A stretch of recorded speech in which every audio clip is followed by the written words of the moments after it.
Olá pessoal, voltamos aqui agora com Matemática 1. A partir deste vídeo eu vou criar uma playlist lá no meu canal, no YouTube, Lafayette Carvalho. E essa playlist vai estar escrito oitavo ano Matemática 1. Terei uma também com oitavo ano Matemática 2 e uma outra oitavo ano Português, pessoal. Então vamos direto ao assunto que é de matemática 1, números, conjuntos numéricos, conjunto dos números naturais, inteiros, conjunto dos números racionais, irracionais e reais, pessoal. Então a primeira questão diz o seguinte: eu vou procurar em cada vídeo resolver apenas uma questão. Se tiverem duas questões tranquilas, eu resolvo duas, mas de antemão eu queria apenas uma questão para não ficar muito longo. A primeira questão que é de vocês é o seguinte, de forma resumida.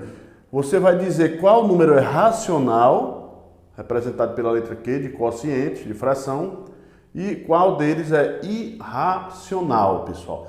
Lembramos que o conjunto dos números racionais e irracionais, um não está contido dentro do outro, um não contém o outro, eles são conjuntos disjuntos a partes, ok? Lembre-se que o conjunto dos naturais, que é o zero e os números positivos, estão dentro desse conjunto maior, dos inteiros, que tem os naturais e acrescenta os negativos. E os racionais, que é aquele lá, ó, os racionais têm todos esses dois e mais os números fracionários dentro dele, ok? Os números fracionários ou aqueles números decimais que podem ser colocados em forma de fração. Por exemplo, se você tem esse número aqui, ó, 2,75 e ele para aqui, ele é um número decimal. Professor, ele será racional ou ele será irracional? Esse número ele pode perfeitamente ser colocado em forma de fração. Por exemplo, ficaria 275, como eu tenho dois números, como nós temos dois números após a vírgula, colocamos dois zeros. Então, se o número pode ser colocado em forma de fração, ele não será irracional, será racional. E quem será irracional, professor? Nas aulas a gente viu que o conjunto dos racionais são números que não têm uma sequência lógica na sua parte decimal. Por exemplo, o valor do π. O valor do π, lembra da letra grega? Muito usado em geometria. O π é 2,14, 15 e assim por diante. Ele não tem um padrão. Diferente do número 2,333, ele tem um padrão, uma dízima periódica. Então o π seria o quê? Irracional. E esse número que é dízimo seria racional, porque o número que possui dízimo, ele pode ser colocado em forma de fração. E a gente, inclusive, chama essa fração de fração geratriz. Então, vamos à resolução da questão, porque vocês já estão por dentro do assunto. Vejamos, eu vou colocar apenas um Q ou um I, dependendo do comportamento do número. Letra A, 6,25. De cara temos um número racional, pessoal, porque pode ser colocado em forma de fração. Olha o exemplo bem parecido com a letra A. Letra B, se a gente for achar uma solução para a letra B, temos raiz de 36. Quem será? O 6 ao quadrado dá 36. Então, temos um número natural. Se é natural, porque o 6 é positivo, ele está dentro dos racionais. Então, a resposta,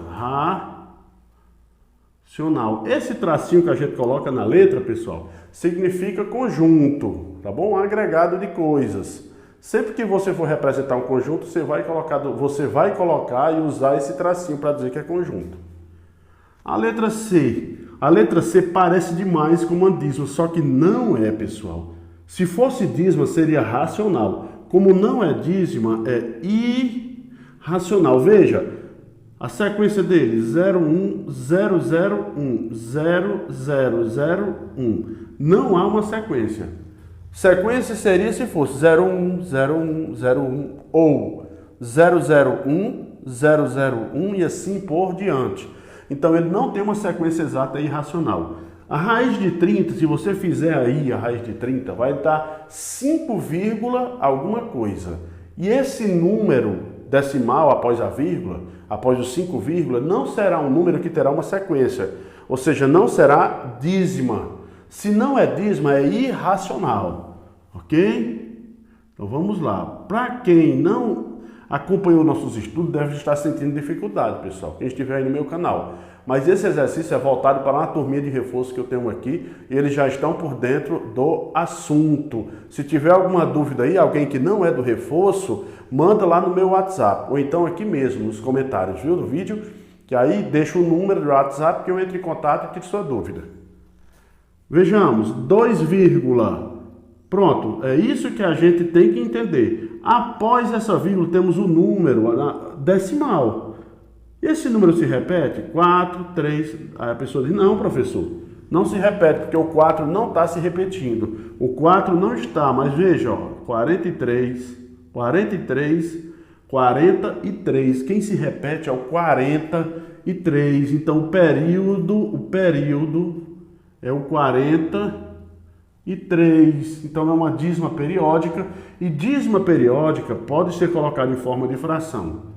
E se pode ser colocado em forma de fração, pertence ao conjunto dos números racionais. Letra F, da mesma forma, conjunto dos racionais, pode ser colocado em forma de fração. Letra G. Pessoal, na letra G, nós já temos um número em forma de fração, então não tem o que explicar. O que a gente entende de número racional é, se puder colocar na forma de fração, já é racional. Vamos lá, aqui seria dízima. Se não for dízima, é irracional. Olha, 16, 166, 1666, então não é dízima, torna-se irracional. O número para ser racional, ele tem que ser ou dízima ou então uma divisão decimal exata. Tá vendo aqui? Aqui não está exato, ó, tem a reticência.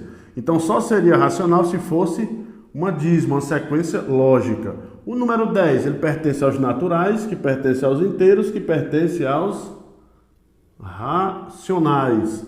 A letra J, veja aí, a gente não tem reticências aqui. Se tivéssemos reticências, seria irracional. Mas como não tem, é uma divisão exata, conjunto dos números racionais. Muito bem, pessoal, concluímos a primeira questão. Já já a gente volta com o nosso próximo exercício. Valeu!